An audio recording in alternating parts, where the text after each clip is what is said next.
Bike से आने वाली ये ख़तरनाक आवाज़ किस चीज़ की है?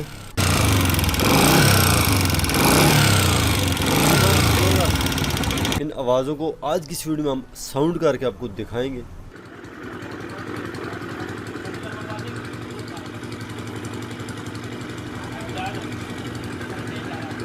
दोस्तों चलिए शुरू करते हैं आज की वीडियो को। Welcome back to Qureshi auto.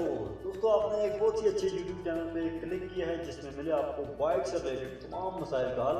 Bike से रिलेटेड मजीद अच्छी वीडियोस को देखने के लिए हमारे चैनल को सब्सक्राइब करें, साथ ही बेल के आइकन पे क्लिक करें ताकि हमारी हर न्यू आने वाली वीडियोस के अपडेट सबसे पहले आपको मिले। चलिए शुरू करते हैं। अच्छा तो दोस्तों आज हमारे पास एक 125 बाइक आया है जिसके अंदर मसला इस तरह से कि उसके ऐड के अंदर से आवाज़ आ रही है और वो आवाज़ किस चीज़ की आज की इस वीडियो में हम चेक करेंगे और देखते हैं कि ये आवाज़ किस चीज़ की है। सबसे पहले बाइक का स्विच ऑन करेंगे, इसको स्टार्ट करेंगे और स्टार्ट करने के बाद ज़रा इसकी आवाज़ का पता चलेगा ये आवाज़ किस चीज़ की है, ये भी चेक करते हैं। सबसे पहले बाइक को किक मारते हैं।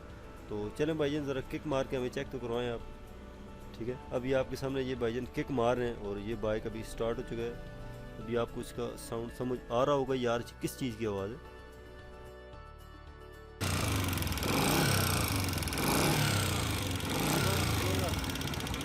ये आप देख रहे हैं, आपको टिक टिक की आवाज़ आ रही है,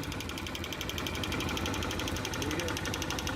टिक टिक की आवाज़ को हमें ख़त्म करना है। तो देख सकते हैं कि आपको ऐड में से आने वाली आवाज़ आई होगी। ये आवाज़ किस चीज़ की है, ये जब खुलेगा तो फिर पता चलेगा।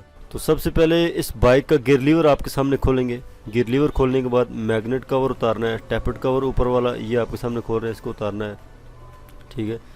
मैग्नेट कवर उतारने का मकसद सिर्फ ये है कि इसकी टाइमिंग की जाती है। टाइमिंग के हिसाब से फिर इसके टैपेट वगैरह खोले जाते हैं। तो अभी मैग्नेट हमारा बाहर आपके सामने आ चुका है। तो मैग्नेट को घुमा के इसकी टाइमिंग करेंगे और टाइमिंग करने के बाद इसकी टैपेट प्लेट और बुश रॉड को हम बाहर निकालेंगे, क्योंकि इसमें जो मसला नज़र आ रहा है बुश रॉड का ही और वो हमने चेक करना है। सबसे पहले इसकी टैपेट प्लेट उतारेंगे, उसके बाद बुश रॉड बाहर आएंगे, ठीक है। तो अभी ये आपके सामने मैग्नेट घुमा रहे हैं। घुमाने का मकसद ये है कि इसका जो पिस्टन है वो टॉप पे आ जाए और उसके बाद टाइमिंग करके इसको तो फिर इसकी टैपेट प्लेट हम उतारेंगे।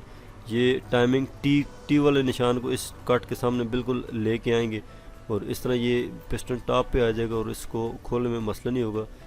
तो ये 12 नंबर की चाबी है, इसकी मदद से टैपेट प्लेट के 3 बोल्ट हैं 12 के, वो हमने खोलने हैं, ठीक है। ये आप देख सकते हैं, ये एक दोनों साइड वाले 12 के और एक सेंटर में लगेगा। साइड वाले जो है ये इसी स्पैनर या चाबी की मदद से खुल जाएंगे और जो सेंटर में है उसको हम गोटी रॉड की मदद से खोलेंगे। ये आप देख सकते हैं इस तरह, ठीक है। और इन बोल्ट का आपने ख्याल करना है कि इसमें किसी किस्म की स्लिप गोटी या चाबी आपने इस्तेमाल नहीं करनी, जिससे ये इंजन के बोल्ट होते हैं तो ये ना खोलें तो फिर भी टेंशन है, अगर लूज़ रह जाए तो फिर भी टेंशन है, क्योंकि अगर स्लिप हो जाएंगे तो फिर अच्छी तरह ये नहीं खोलेंगे। तो ये टैपेट के जो तीनों बोल्ट हैं वो हमने खोले। इसके बाद टैपेट प्लेट को हटा रहे हैं, आपके सामने आप देख सकते हैं। इसको हटाएंगे तो इसके बुश रॉड की पोजीशन का पता चलेगा कि यार वो किस तरह के।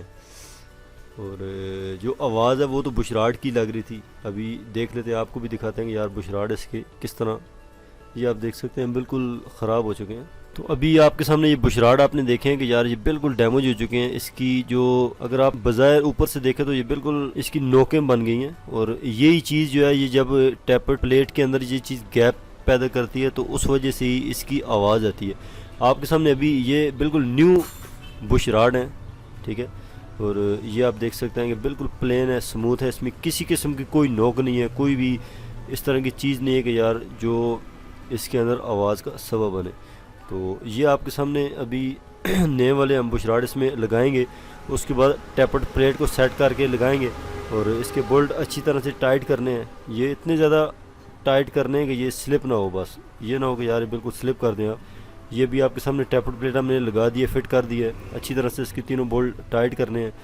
और उसके बाद जब इसको स्टार्ट करेंगे, स्टार्ट करके इसका आपने ऑयल भी चेक करना है और उसके साथ ही फिर आपने इसको वापस रीफिट कर देना है और टैपेट की एडजस्टमेंट करनी है आपने। टैपेट में इतनी प्ले होनी चाहिए कि यार टैपेट ऊपर नीचे ना घूमे और साइड में इसमें प्ले रहनी चाहिए, जिससे आपका बाइक बिल्कुल साउंड हो जाएगा।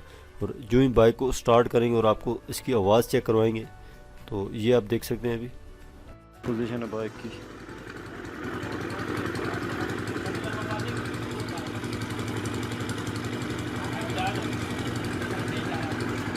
अभी बिल्कुल ये बाइक साउंड हो चुका है, पहले के मुकाबले में बहुत ज़्यादा फ़र्क है इसमें। बाकी इसके अंदर जो राड की आवाज़ें हैं या जो भी आवाज़ें हैं वो तो हैं, मगर ये ऑयल पंप भी ठीक काम कर रहा है, ऑयल भी आपके सामने चढ़ा रहा है और ये चीज़ बिल्कुल ओके हो चुकी है और इसकी साउंड बिल्कुल ख़त्म हो चुकी है।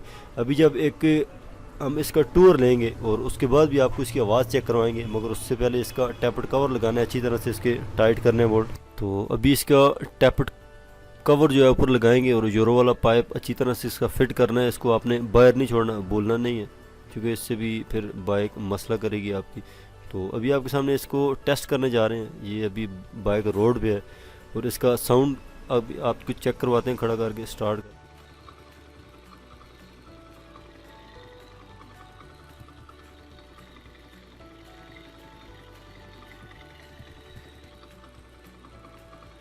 आप इसकी आवाज़ सुने, इसके हेड के अंदर बिल्कुल साउंड हो गया इसका हेड।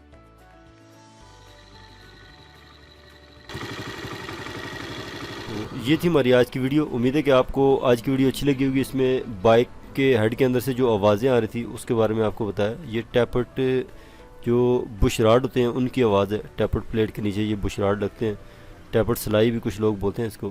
तो ये चीज़ बिल्कुल क्लियर हो चुकी होगी। मिलते हैं फिर नेक्स्ट वीडियो में, तब तक के लिए अल्लाह हाफिज़।